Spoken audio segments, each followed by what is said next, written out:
룻기를 계속해서 같이 살펴보고 있습니다. 오늘은 세 번째인데요. 오늘 봉독한 본문을 가지고 내 인생 최고의 프로듀서라는 이런 제목으로 말씀을 나누겠습니다. 나오미가 드디어 베들레헴으로 돌아왔습니다. 처음 베들레헴을 떠났을 때로부터 10년이라는 세월이 흘렀고요. 10년 만에 이제 다시 고향 땅을 밟은 겁니다. 온 동네가 소란스러웠어요. 나오미 때문에 다들 모였습니다. 아마 엘리멜렉이 그래도 베들레헴에서 상당한 어떤 지위를 점하고 있던 그런 인물이었던 것 같습니다. 근데 이게 웬일입니까? 나오미 얼굴을 보니 그 지나간 세월의 흔적이 너무 역력하게 드러나 보이는 것입니다. 속된 말로 폭삭 늙은 거죠. 그 행색도 정말 나오미가 맞나 싶을 정도로 아주 초라한 그런 행색으로 그렇게 서 있는 겁니다.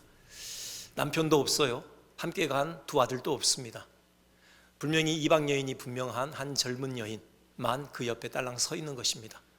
여러분, 이 정도 되면은 굳이 묻지 않아도 무슨 일이 있었는지 대충 짐작이 갈 것입니다. 자기네들끼리 서로 묻죠. 이가 정말 나오미가 맞아? 여러분, 그 물음 안에 지난 그 10년의 세월 동안의 그 고통의 그 흔적이 고스란히 담겨 있는 것이죠. 나오미 지금까지 쌓였던 그 회한이 한순간에 보물처럼 터집니다. 나를 더 이상 나오미라고 부르지 마라. 차라리 나를 마라라고 부르라 라고 이렇게 탄식을 쏟아내죠. 하나님께서 나의 대적이 되셔서 내 인생을 빈 털터리 인생으로 만드셨다 라고 그냥 그 괴로움을 토로하는 바로 그 장면을 우리가 볼 수 있습니다. 정말 그렇습니까? 하나님께서 정말 나오미의 대적이 되셨습니까? 하나님께서 나오미를 버리셨습니까? 아닙니다. 하나님께서는 그의 사랑하시는 백성을 결코 한 번도 버리신 적이 없어요. 지금까지도 함께 하셨던 것이고, 이제 특별히 나오미의 삶에 개입하셔서 그의 놀라운 그 인생 역전을 이제 준비하고 계시는 것입니다. 마치 나오미는 그 한 여주인공의 인생 역전을 그리는 그 드라마의 주인공과 같아요. 당연히 연출자가 누굽니까? 하나님이시죠. 나오미의 인생을 역전시키는 그 놀라운 계획을 가지고 그 일을 직접 현장에서 감당해 내시는 그 연출자 하나님의 모습을 우리가 봉독한 본문에서 볼 수 있습니다. 앞으로 이후에도 쭉 그렇고요. 특별히 오늘 봉독한 본문은 그의 그 단초가 되는 룻과 보아스의 만남이 이루어지는 그 장면입니다. 하나님께서는 나오미의 인생의 프로듀서만이 아니라 우리 모두의 인생의 최고의 프로듀서이십니다. 우리의 삶에 관여하셔서 하나님이 그리시는 그 놀라운 그 작품을 우리 가운데서 만들어가고 계신 것입니다. 이 본문을 통해서 하나님께서 어떻게 일하시는지 그 선한 손길을 한번 추적해 보고자 하는 것입니다. 먼저 첫 번째는 하나님께서 예비하신 은혜의 통로입니다. 나오미의 삶에 이미 은혜를 주시기 위해서 장치들을 지금 군데군데 마련해 놓으신 것입니다. 첫 번째 볼 수 있는 것이 1장 22절 제일 끝에 그렇게 돼 있죠. 그들이 보리 추수 시작할 때 베들레헴에 이르렀더라. 그들이 도착했을 때는 보리 추수가 시작된 때입니다. 눈을 들어서 주변을 살펴보면요, 그냥 주변을 베들레헴을 둘러싸고 있는 벌판마다 알곡들이 주렁주렁 맺혀 있는, 그래서 휘어져 있는 추수밭이 보이는 것입니다. 추수를 기다리고 있는 그 밭들로 둘러싸인 그 베들레헴에 지금 나오미가 도착한 거예요. 여러분, 이것이 함의하는 바는 뭡니까? 일단 나오미가 굶어 죽지는 않는다라는 것입니다. 당장 굶어 죽을 일은 없어요. 떡집에 다시 떡이 이제 쌓이기 시작하거든요. 그리고 또 하나 더 중요한 의미가 여기에 있습니다. 뭐겠습니까? 바로 룻과 보아스가 만나는 그 만남의 장소입니다. 그 역사적인 그 만남이 이루어지는 바로 무대가 이 추수밭인 것입니다. 하나님께서 이 일을 위해서 준비하신 거예요. 마치 견우와 직녀에게 오작교가 있었다면 룻과 보아스에게는 추수밭이 있었던 것입니다. 이런 은혜의 장치를 하나님께서 마련해 놓으신 것이죠. 그리고 22절 처음에 보면 이렇게 돼 있죠. 나오미가 모압 지방에서 그의 며느리 모압 여인 룻과 함께 돌아왔는데, 룻이 있는 겁니다. 그 옆에요. 근데 이 룻이 누굽니까? 모압 여인 룻, 이렇게 표현하고 있어요. 여러분, 이 말이 함의하고 있는 것은 뭐겠습니까? 세상에 이런 효부가 없다는 것입니다. 세상에 둘도 없는 효부라는 것이죠. 그렇죠. 그 홀로 된 시어머니 복양하기 위해서 고국을 등지고 여기까지 따라온 며느리 아닙니까? 누구보다도 나오미의 그 애환, 그 슬픔, 그 아픔을 이해해주고 따스하게 어루만져줄 그런 소중한 자부입니다.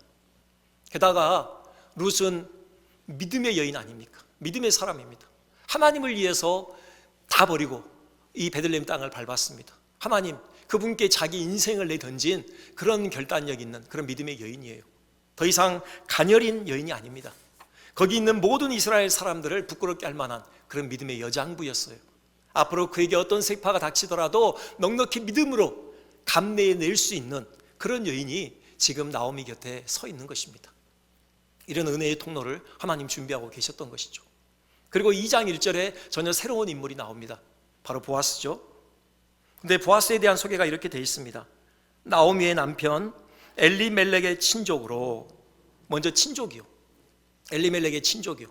여러분, 율법을 잘 아는 분들, 그리고 유대 풍습을 잘 아는 분들은 남편 엘리멜렉의 친족이다, 이 단어를 들었을 때 벌써 연상되는 그런 대목이 있습니다. 뭡니까? 기업 물을 짜죠.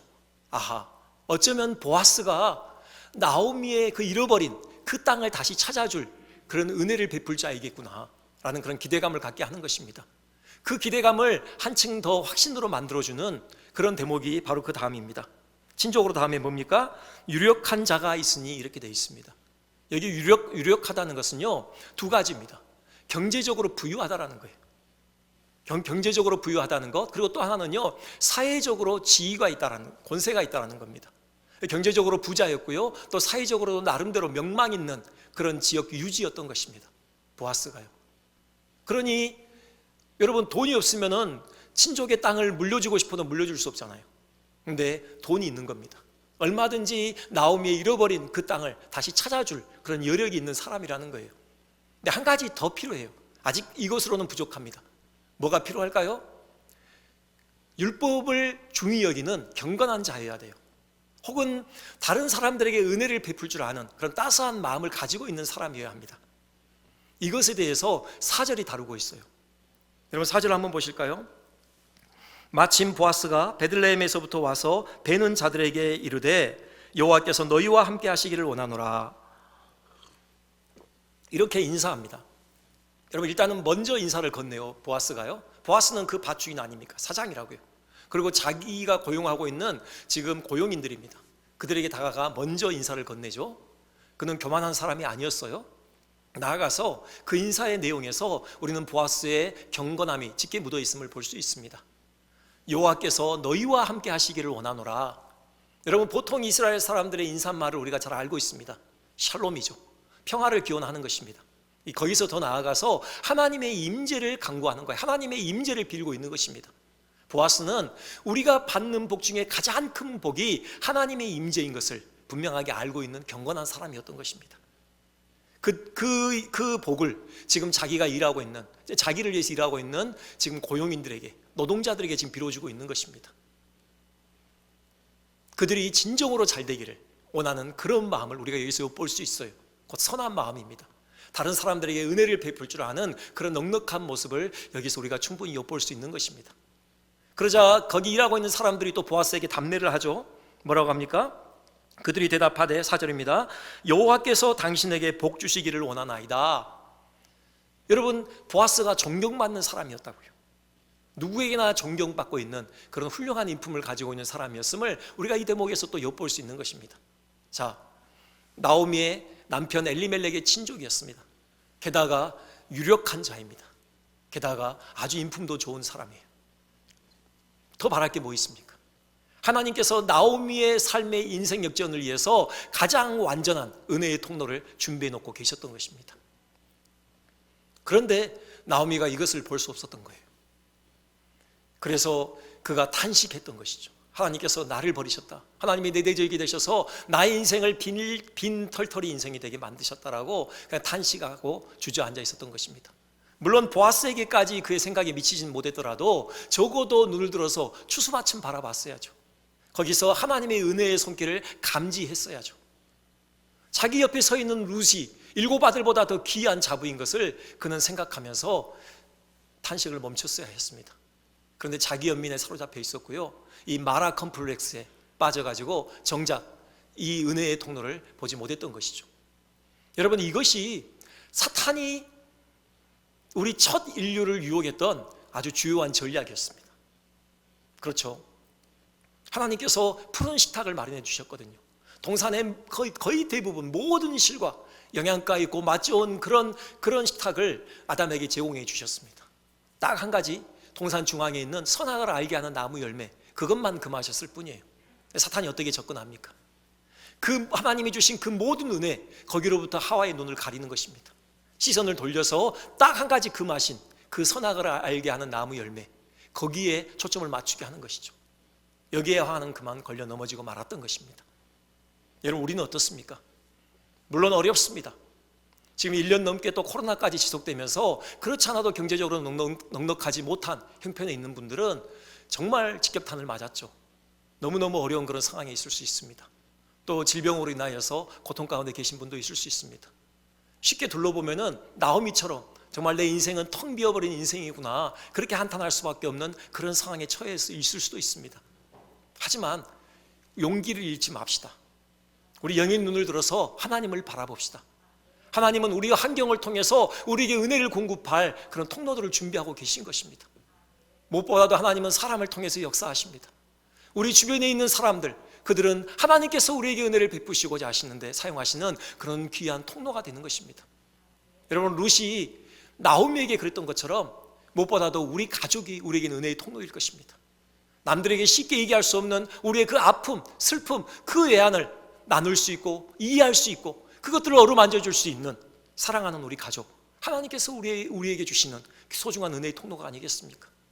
또 룻이 나오미에게 그랬듯이 바로 믿음의 동지들, 여기 앉아있는 함께 신앙생활하는 우리 믿음의 형제들, 하나님께서 우리에게 붙여주신 은혜의 통로들입니다. 함께 하나님을 바라보고 우리가 영적으로 지쳐있을 때 정말 우리의 믿음을 독려해주고 마치 우리 일인 양 그렇게 아파해주고 하나님의 복이 우리의 인생에 다시금 부어지기를 간절히 하나님께 함께 간구해주는 우리 믿음의 형제들, 이들이 하나님께서 우리에게 붙여주신 귀한 은혜의 통로들 아니겠습니까? 혹은 정말 보아스처럼 단번에 우리 인생의 역전을 마련할 그런 전기가, 그렇게 그런 은혜의 통로가 하나님께서 혹시 준비하고 계실 수도 있습니다. 반드시 그런 사람이 꼭 한 사람일 필요는 없는 것이죠. 여러 사람을 통해서 다양한 그런 은혜의 내용들로 하나님이 우리에게 공급해 주실 수 있는 것입니다. 여러분, 그 사실 기억합시다. 물론 다른 사람이 내게 어떻게 보게 될 것인가, 이런 관점에서만 보지 마시고 좀 시선을 돌려서 관점을 바꿔서 내가 다른 사람에게 어떻게 은혜의 통로가 되어줄 수는 없을 것인가, 혹시 내가 하나님께서 저 영혼을 위해서 예비하고 계신 은혜의 통로는 아닐까, 여러분 한번 좀 이런 생각도 하셨으면 좋겠습니다. 그래서 하나님께서 일하시는 방식은 그겁니다. 내가 저 형제를 통해서 은혜를 공급받듯이 또 내가 또 그 형제에게 은혜를 공급해주는 통로가 되도록 하시는 것, 이것이 하나님이 이렇게 당신의 백성들을 세워가시는 소중한 전략인 것입니다. 그래서 여러분, 성도의 교통이 필요한 것이에요. 나 홀로 신앙생활하지 않는 것입니다. 여러분, 교회는 나 홀로 이루어지지 않아요. 교회는 함께 이루어갑니다. 그래서 교회를 정의할 때 성도의 교통이라고 그래요. 1년 넘게 코로나 때문에 소그룹이 잘 모이지 못하는 것 너무 안타깝습니다. 어떻게든지 다시 모임이 시작됐으면 좋겠다, 그런 간절한 그런 바람이 있습니다. 물론 오프라인으로 우리가 모일 수는 없습니다. 하지만 요즘 다 하고 있듯이 온라인으로 모일 수 있잖아요. 여러분, 이미 그렇게 하고 있는 목장도 있습니다. 줌이라는 그런 장치도 있고요. 여러분 카톡이나 이런 것들을 통해서 또 서로 음성으로 내지는 영상으로 서로 이렇게 만날 수 있는 어떤 그런 장치들이 예비되어 있습니다. 활용하셨으면 좋겠습니다. 다시 물론 여러분 목장장들이 예를 쓰고 계시겠지만 함께 마음이 하나 되어져서 함께 다시금 좀 모였으면 좋겠어요. 서로 소통했으면 좋겠습니다. 서로의 아픔을 돌아보고 서로의 삶을 나누고 함께 뜨겁게 더 기도하고 서로가 은혜의 통로가 되어져서 함께의 삶을 세워가는 이런 아름다운 공동체의 모습이 우리 가운데 더 풍성하게 이루어졌으면 좋겠습니다. 여러분, 두 번째입니다. 우연히와 마침의 역사라고 그렇게 제목을 잡았는데요. 여러분, 지금 나오미의 인생 역전에 있어서 그 전기가 되는 사건, 그 단초가 되는 사건은 당연히 룻과 보아스의 만남입니다. 근데 이 룻과 보아스의 만남이 우연히와 마침으로 이루어진다는 거예요. 여러분, 3절 보십시오. 룻이 가서 베는 자를 따라 밭에서 이삭을 줍는데 우연히 엘리멜렉의 친족 보아스에게 소탄밭에 이르렀더라. 우연히 보아스의 밭에 간 거죠. 또 4절은 어떻게 되어 있습니까? 마침 보아스가 베들레헴에서부터 와서, 이렇게 되어 있습니다. 마침 온 것입니다. 우연히와 마침. 이 역사를 통해서 이들이 드디어 만나게 된 것이죠. 근데 정말 이것이 우연이고 그냥 마침입니까? 물론 룻 입장에서는 그렇습니다. 룻이 떠나기 전에 다 이렇게 친족 어떤 가계도를 다 조사한 겁니까? 그래서 다 리스트를 매긴 거예요. 보아스 넘버 원 가지고 어떤 그 리스트에 1번으로 보아스를 누고 이 실력자를 어떻게든지 만나야지 하고 보아스의 밭을 일부러 찾아간 겁니까? 결국 그러지 않았습니다. 그는 정처 없이 일단은 집을 나선 거예요.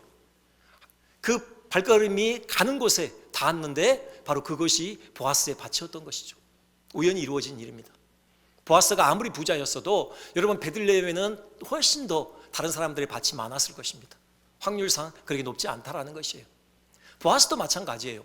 마침이라고 그랬는데 보아스 입장에서는 그렇죠. 보아스가 베들레헴 집에 앉아 있는데 지금 당신 밭에 지금 그 룻이 와 있습니다. 여러분 이 소식을 전해서 그 소식 듣고 지금 부랴부랴 뛰어온 겁니까? 아니에요. 물론 룻이라는 그 여인의 이름은 알고 있습니다. 그 내용은 알고 있어요. 하지만 그는 얼굴을 한 번도 본 적도 없고요. 더더군다나 룻이 자기 밭에 와 있을 거라는 것은 상상조차 못했어요.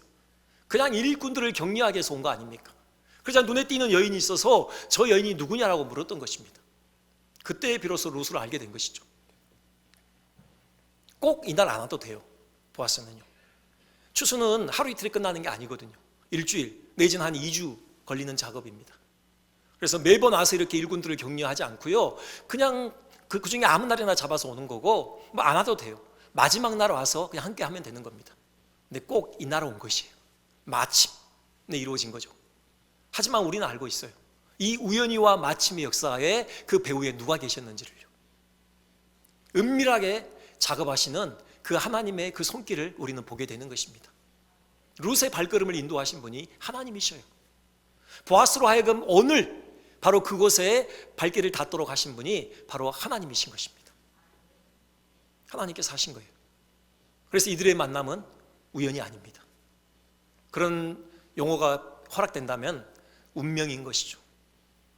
하나님께서 이들의 만남의 주선자가 되셨다는 그런 측면에서 이들의 만남은 운명적인 만남이었던 것입니다. 어떤 노래 가사가 생각나지 않으십니까? 우리 만남은 우연이 아니었어, 운명이었어. 여러분 그 노래가 이미 3000년 전에 바로 이 룻과 보아스를 위한 노래였던 것입니다. 그렇습니다. 하나님 이런 분이셔요. 우리의 삶에 일어나는 모든 일은 다 하나님 그분의 섭리하에 있습니다. 그 어느 것 하나 그분의 간섭을 벗어나는 일은 없습니다. 정말 우연히 일어나는 것처럼 보이고 마침 그런 일이 일어난 것처럼 보이지만 그 배후에는 이미 하나님의 손길이 다 있는 것입니다. 대단한 일만 하나님의 어떤 그 간섭하심이 있는 게 아니에요. 정말 작은 아무것도 아닌 것 같은 그런 일상의 세세한 그런 일도요, 거기에도 하나님의 손길은 함께하고 있는 것입니다. 우리 주님께서 그렇게 말씀하셔요. 하나님께서 우리의 머리털까지도 세신다고요. 여러분 그 말씀이 무슨 말씀입니까? 우리 머리털 떨어지는 것까지도 하나님의 간섭 없이는 일어나지 않는다, 그 말인 것이죠. 그래서 로마서 8장 28절에서는 모든 일이 합력하여 선을 이룬다고 했어요. 하나님을 사랑하는 자, 곧 그 뜻대로 부르심을 입은 자들에게는 모든 것이 합력한다, 그렇게 되어 있습니다. 모든 것이 다 하나님의 선하신 뜻 가운데, 하나님의 간섭 가운데 일어나는 일임을 우리가 기억해야 할 것입니다. 그 목적이 뭐냐고요? 바로 선을 이루는 것이죠. 우리의 선을 위해서요. 정말 그 지혜로우시고 그 선하시고 그 능력이 있으신 그분이 우리의 궁극적인 선을 위해서 지금도 우리의 삶의 한 조각 한 조각을 지금 다듬어가고 계신 것입니다. 그것을 통해서 완성된 그림을 지금 만들어가고 계신 것이죠. 때로는 정말 우리 삶에 왜 이런 일이 났을까? 이것이 도대체 우리의 삶의 선을 이루는데 무슨 의미가 있을까? 의아해할 수밖에 없는 그런 일들도 일어날 수 있습니다. 하지만 그것마저도 하나님의 그 지혜 가운데는 우리의 선을 이루는데 필요했던 일이라는 것을 우리가 신뢰해야 합니다. 한 유명한 목사님께서 전도사 시절, 이제 막 사역을 시작하셨던 시절에 일어난 일입니다. 그분이 전도사 시절에 아마 동료 전도사였는지 용인의 한 시골 교회에 그 부흥 강사로 초빙을 받았어요. 생애 첫 부흥 강사로 이제 사역을 하는 거 아닙니까? 그래서 이분이 얼마나 열심히 말씀을 준비했겠습니까? 또 기도도 정말 열심히 하고요. 이제 드디어 그날이 됐습니다. 이제 그 붕괴가 시작되는 첫날이에요. 그런데 그날 비가 오는 겁니다. 문제는 시골 교회니까 비가 오는 대로 막 이렇게 천장에서 이곳저곳 새요. 그래서 이 목사님이 성도들에게 그렇게 기도 요청을 했습니다. 그 시간에 같이 그렇게 기도하는 거예요. 여러분, 우리 비가 그치도록 기도합시다. 여호수아가 태양을 향해서 태양아 머물러라 했을 때 그 말에 태양도 순종했습니다. 여러분, 우리가 기도할 때 이 비가 그칠 것입니다. 우리 한번 간절히 통성으로 기도합시다. 그러고는 기도를 시작했습니다. 근데 계속 기도하는데 기도가 막 진행되는데도 비가 그칠 조짐이 보이지 않아요. 오히려 기도 소리가 커질수록 빗소리도 더 커지는 겁니다. 그래서 슬슬 불안해지기 시작해요. 이러다가는 체면을 구길 것 같아요. 그래서 살짝 기도 제목을 바꿉니다. 여러분, 비가 계속 오더라도 부흥에 지장이 없도록 우리 기도합시다. 그 기도의 수준을 낮춰서 이제 이렇게 기도하는 겁니다. 그런데요, 기도가 끝나고 이제 설교가 시작될 즈음에 놀라운 일이 그들의 눈앞에 펼쳐집니다. 비가 그친 건 아니에요. 비는 더 세게 옵니다. 그런데요, 본당 문이 열리더니, 예배당 문이 열리더니 막 사람들이 들어오기 시작하는 거예요. 이 목사님도 놀랐고 그 교회를 심호하고 있는 전도사님, 또 거기 앉아있는 모든 성도들이 다 놀랐습니다. 무슨 일이 있었냐면은 그때가 농번기였던 거예요. 그래서 밖에서 다들 일을 하고 있는데 비가 막 쏟아지니까 우선 급한 마음에 그들이 교회로 피신을 온 겁니다. 그날 역사가 일어났어요. 그날 그 모임에 참여했던 많은 사람들이 예수님을 믿고 하나님의 사람들로 변화되는 그런 역사가 있었다라는 그런 간증을 들었습니다. 이렇게 하시는 겁니다. 완전한 지혜를 가지시고 완전한 권능을 가지시고 완전한 선을 가지신 그 하나님의 역사를 통해서 우리의 삶에 일어나는 모든 조각조각은 다 우리의 궁극적인 선을 이루기 위한 그런 퍼즐 조각들인 것입니다. 여러분, 그 사실을 신뢰하시고 오늘 또 그 하나님과 함께 우리에게 맡겨진 삶의 행보를, 믿음의 행보로 걸어가시기를 소망합니다. 세 번째, 우리가 한 번 더 살펴볼 것이 있습니다. 룻이 보아스를 어디서 만나냐 하는 것입니다. 룻이 보아스를 어떻게 만났습니까? 이삭을 줍다가 만났죠. 이삭 줍다가 보아스를 만났습니다. 보아스, 백마탄 왕자, 앞으로 이렇게 미래의 신랑감. 여러분, 좀 그런 그림을 그려보시면은 이 장면이 상당히 좀 낭만적으로 들리지 않으십니까? 이삭 줍는 것이 상당히 낭만적으로 여러분에게 다가오지 않으십니까? 하지만 결코 그렇지 않습니다. 한번 그림 한번 보여주실래요? 여러분, 이 그림이 그 유명한 이삭 줍는 여인들입니다. 밀레가 그린 그림이에요. 첫 느낌은 목가적이죠. 아주 전원적입니다. 이렇게 정적이 흐르고요, 상당히 낭만이 있어 보여요. 하지만 좀 더 자세히 들여다보시면 전혀 다른 느낌을 받게 됩니다. 여러분, 저들이 지금 허리를 숙이고 있잖아요. 이삭을 줍는 일이 얼마나 고단한 일인지가 저 그림을 통해서 분명하게 드러나고 있습니다. 물론 저들의 손에 몇 가닥 단이 안겨 있습니다. 가끔은 그렇게 단체 떨어져 있는 그 경우가 있어요. 하지만 대부분 이삭을 줍는다는 것은 그 바닥에 떨어져 있는 하나하나를 주워 올리는 것입니다. 허리를 숙여야 돼요. 여러분, 저 상태로 얼마나 이 일을 지속할 수 있겠습니까? 지극히 고단한 일임을 볼 수 있어요. 성과는요, 하루 종일 그 이삭을 줍는다 해서 얼마나 많은 이삭을 주울 수 있겠습니까? 고작 모아봤자 그걸로 끼니 몇 끼니 때울 수 있을 정도, 좀 많으면은 며칠 버틸 수 있을 이 정도의 이삭일 뿐인 것이죠. 여러분, 성과도 변변치 않은 그런 아주 하찮은 일, 이 바로 이삭 줍는 일입니다. 그런데 좀 더 그림을 들여다보면요, 지금 이 여인들 너머로 다른 장면이 펼쳐지고 있습니다. 보이십니까? 산더미처럼 쌓아놓은 저 곡식단이요. 그리고 더 뒤로 가보면요, 사람들이 있는데 그들이 지금 그 곡식단을 막 이렇게 쌓고 있는 그런 분주한 움직임의 어떤 모습을 볼 수 있습니다. 여러분, 뭘 의미합니까? 다들 추수의 기쁨을 나누고 있습니다. 하지만 그 대열에서 이들은 철저하게 소외된 여인들이라는 것입니다. 이들이 이삭을 줍는 것을 통해서 이들이 보여주고 있는 건 뭐냐면은 이들이 그 사회에서 철저하게 소외된 계층에 있는 가난한 여인들이라는 것입니다. 이삭 줍는 것은 이런 일이에요. 네, 그림 접어주셔도 됩니다. 이삭 줍는 것은 이런 일입니다. 지금 여러분이 한번 룻이 되보십시오. 그렇다면 여러분이 이런 기대할 수 있지 않습니까? 하나님께 인생을 걸었지 않습니까? 고국 등지고 지금 하나님의 백성이 되겠다고 지금 이 베들레헴으로 하나님께 다 인생을 내걸고 지금 찾아왔습니다. 그렇다면은 하나님께서 당장 눈앞에 뭔가 대단한 일을 펼쳐 보여주셔야 되는 거 아닙니까? 보아스를 만나게 하실 거라면은 도착하기 전에 미리 보아스를 준비시키셨어야죠. 미리 보아스로 하여금 잃어버린 엘리멜렉의 땅을 다 찾아오도록 했어야죠. 그리고 도착하자마자 나오미 이름으로 등기된 그 땅 문서 가지고 보아스가 찾아왔어야죠. 그 앞에 딱 내밀었어야죠. 이렇게 하지 않으셨던 거예요. 보아스는 차치하고라도 그 동네 사람들, 그들이 십시일반 모아서 좀 금일봉이라도 만들어서 좀 이들을 찾아와야 되는 것 아닙니까? 근데 그 이후로 아무도 찾지 않은 겁니다. 이들은 다 분주하게 지금 일상을 보내고 있습니다. 오랜만에 찾아온 이 추수의 기쁨으로 그들은 아주 여념이 없습니다. 하지만 철저하게 이 룻과 나오미는 그 추수의 기쁨에 대열해서 소외되어 있었던 것입니다.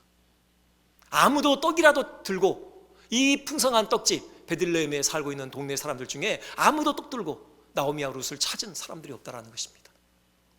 이들은 더 서글펐을 것입니다. 더 배고팠을 것입니다. 더 외로웠을 것이고요. 여러분, 이런 상황에서 룻이 할 수 있는 일이 뭡니까? 룻에게는 두 가지 선택이 있습니다. 하나는요, 자기 시어머니 나오미처럼 하나님을 원망하면서 그냥 주저앉아 있다가 굶어 죽는 겁니다. 또 하나는요, 이렇게 이삭을 주우러 나가는 일이에요. 목숨을 연명하기 위해서 남의 밭에 가서 이삭을 줍는 일입니다. 아주 구차한 일이고요, 자존심 구기는 일이고요, 고단한 일이며 그 성과도 변변치 않은 그런 일입니다. 하지만 이삭은 그 일을 하기로 선택하고 바로 나갔던 것입니다. 여러분, 이삭이 이것을 아주 하기 싫어서 어쩔 수 없이 그렇게 하지 않습니다. 이 일에 얼마나 성실하게 임했는지를 우리 나머지 본문을 통해서 볼 수 있어요. 여러분, 6절 7절 한번 보실까요?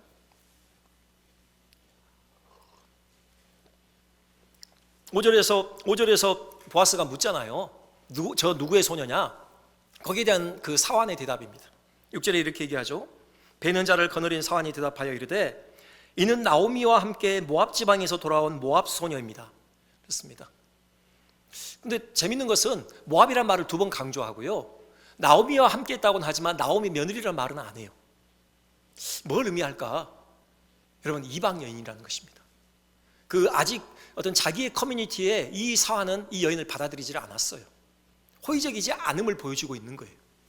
이방 여인을 강조하고 있는 거죠. 그런데요, 7절은 전혀 달라집니다. 분위기가 뭐라고 합니까? 그의 말이 나로 베는 자를 따라 단 사이에서 이삭을 줍게 하소서 하였고, 그렇죠, 룻이 와서 얼마나 간절하게 애원을 했겠습니까? 애원을 했겠죠. 그래서 그 율법에 따라서 나그네와 객과 과부에게는 이삭 줍는 걸 허용해 줘야 되는 것처럼 그는 허용을 했던 것입니다. 그런데 어떻게 됐습니까? 그 다음에요, 아침부터 와서는 잠시 집에서 쉰 후에 지금까지 계속하는 중입니다. 이 사안은 룻을 지켜봤을 것입니다. 좀 떨떠름한 표정으로 그렇게 지켜봤을 거예요. 근데 이게 웬일입니까? 단 한 번 쉬었을 뿐입니다. 그리고는 계속해서 이삭 줍는 일에 전념을 하고 있는 것입니다. 여러분, 이거 쉬운 일 아니죠. 아까 그림에서 보셨듯이 그렇게 허리를 숙여서 바로 이삭을 하나하나 주워 담는 것, 이거 결코 쉬운 일 아닙니다. 그런데 딱 한 번 쉰 이후에 계속해서 그 일에 전념하고 있는 것입니다. 중간에 그 좀 자기 신세, 그 처량한 신세가 생각나서 좀 먼 산 바라보면서 눈물바람 일으킬 수도 있잖아요. 그런 거 없는 거예요. 꾸준히 이 일을 하고 있는 모습을 보면서 그만 이 사안이 감동을 하고 만 거예요. 여러분, 보아스가 물은 것은 이걸 물은 게 아니에요. 그 여인이 누구냐라고 물었어요. 이 사안은 이걸 대답합니다. 그 여인은 모압 여인인데, 이방 여인인데, 하지만 지금까지 딱 한 번 쉰 거에는 이렇게 열심히 일하고 있는 여인입니다. 그냥 감동해서 그 사실까지 지금 보아스에게 지금 일러 바치고 있는 겁니다. 여러분, 이 가운데 보아스를 만난 거예요. 이 이삭 줍기 하다가 그는 생각지도 않은 엄청난 큰 수확, 보아스를 거두어 드린 것입니다. 여러분, 우리에게 맡겨진 일들 한번 그 크기를 한번 생각해 보십시오. 우리 직장에서, 우리 가정에서, 우리 교회에서도 그렇고요. 우리에게 주어진 지금 어떤 그 일의 어떤 중량감, 여러분 어떻습니까? 사람들 보기에도 대단한 일입니까? 정말 열매가 엄청나게 맺힐 만한, 여러분 그런 괄목할 만한 어떤 그런 일들입니까? 아니면 이 이삭 죽기처럼 아무도 겉들떠 보지 않는, 그 열매도 별로 있어 보이지 않을 것 같은, 그리고 고단하기까지 한, 그리고 자존심에 큰 스크래치를 내는, 정말 자존심 구길 만한 여러분 그런 일들일 수도 있는 것입니다. 어떻게 하시겠습니까? 그냥 왜 하나님께서 내가 이렇게 하나님께 헌신할 마음이 있는데 왜 내게 큰 일을 주시지 않는 거야? 왜 내게 엄청난 역사를 일으켜 주시지 않는 거야? 라고 여러분 실망하고 계시겠습니까?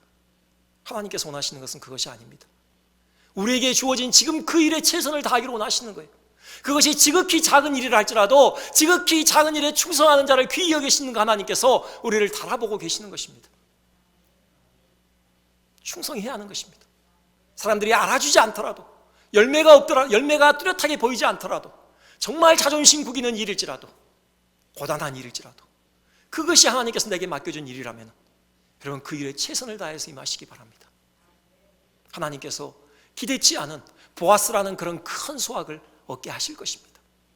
그것이 우리 세대에 이루어질 수도 있습니다. 아니면 내 세대를 지나고 내 자녀들 세대에서 그 열매가 거두어질 수도 있습니다. 혹은 주님 품에 안길 때, 그때 주님께서 영광의 면류관으로 우리에게 그 열매를 거두어 주실 수도 있는 것입니다. 한 선교사님 이야기만 드리고 말씀을 마치겠습니다. 헨리 모리슨이라는 그런 선교사님 이야기입니다. 아프리카에 평생을 바쳤던 분입니다. 40년 동안 아프리카에서 선교 사역을 했던 분이에요. 이제 늙으셨고요. 건강도 잃었습니다. 더더군다나 그 40년 어간에 사랑하는 아내 잃었습니다. 그리고 두 아들을 잃었습니다. 홀로 이제 은퇴하기 위해서 아프리카에서 고향 땅 미국으로 돌아오는 길이었습니다. 근데 그 배 안에 미국 대통령이 타고 있었어요. 한 아프리카 국가에 방문해서 코끼리 사냥을 마치고 돌아오는 길에 함께 했던 것입니다. 뉴욕항에 이 배가 도착했습니다. 이제 먼저 대통령이 당연히 내리겠죠. 그런데 그 대통령을 맞이하기 위해서 많은 인파가 몰려들었습니다. 손에 송조기를 가지고 막 흔들어대는 겁니다. 그 붉은 카페트가 깔려요. 그리고는 군악대가 동원돼서 막 빵빠레가 막 울려 퍼지는 것입니다. 이제는 대통령의 그 일행이 지나갔습니다. 이제 선교사님이 내릴 차례인데요, 아무도 없어요. 그 인파도 다 돌아갔고요. 붉은 카페트 이제 곧어졌습니다. 빵빠레도 없어요. 그냥 혼자 조용히 고독하게 그 배에서 내렸습니다. 붉은 노을 지는 저녁이었어요. 그가 그 고독감과 실패감에 정처 없이 이 거리를 거닐면서 그렇게 하소연하는 겁니다. 사냥을 갔다 오는 대통령은 저렇게 환영을 받는데 선교 사역 중 큰아들, 둘째 아들, 그리고 사랑하는 아내까지 잃어버린 나를 맞이하는 환영객은 아무도 없구나. 주님, 이것이 40년간 아프리카에서 저의 청춘을, 저의 건강을, 그리고 저의 인생을 바친 결과란 말입니까? 이렇게 탄식했습니다. 그런데 그때 조용한 음성이 들려오는 것입니다. 사랑하는 아들아, 너는 아직 고향에 돌아오지 않았다. 네가 참으로 고향에 돌아오는 날에는 군악대의 나팔 소리가 문제겠느냐? 그것과 비교될 수 없는 하늘의 천군 천사의 나팔 소리로 너를 맞이해 주마. 붉은 카페트가 없다고 마음 상했느냐? 그것과 비교되지 아니할 황금으로 네가 걸어가기를 포장해 놓으마. 수많은 사람? 그 문제 아니다.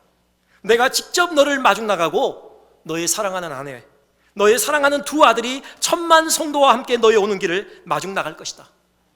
사랑하는 아들아, 그때까지만 참고 있거라. 끝까지 충성해라. 거기에 너의 영광이 있을 것이다. 잊지 말아라. 나는 너를 지극히 사랑한다는 사실을. 여러분, 이 음성을 듣고 나서 이 선교사님이 회개했습니다. 마지막 그 힘을 모아서 다시 그 길로 아프리카로 돌아가서 일생을 아프리카에서 마무리했다라는 그런 일화가 있습니다. 여러분, 그렇습니다. 하나님께서 우리의 인생을 붙드시고 계시는 인생 최고의 프로듀서이십니다. 우리가 다 볼 수 없지만 구석구석 우리의 삶의 자리자리마다 정말 놀라운 그런 은혜의 통로들을, 은혜의 장치들을 마련해 놓고 계신 것입니다. 그것들을 통해서 은밀하게 지금 작업을 이루어가고 계십니다. 우리의 삶에 있는 한 조각 한 조각들이 우리의 궁극적인 선을 위해서 지금도 맞춰져 가고 있는 그 과정 가운데 있는 것입니다. 눈에 보이지 않더라도 우리에게 맡겨진 이 지극히 작은 일에 충성할 때 하나님은 반드시 큰 열매를 거두는 그 기쁨의 날을 도래하게 하실 것입니다. 그 날을 고대하며 믿음으로 우리에게 주어진 경주를 경주하는 우리 모두가 되기를 주님 이름으로 축원드립니다. 기도하겠습니다.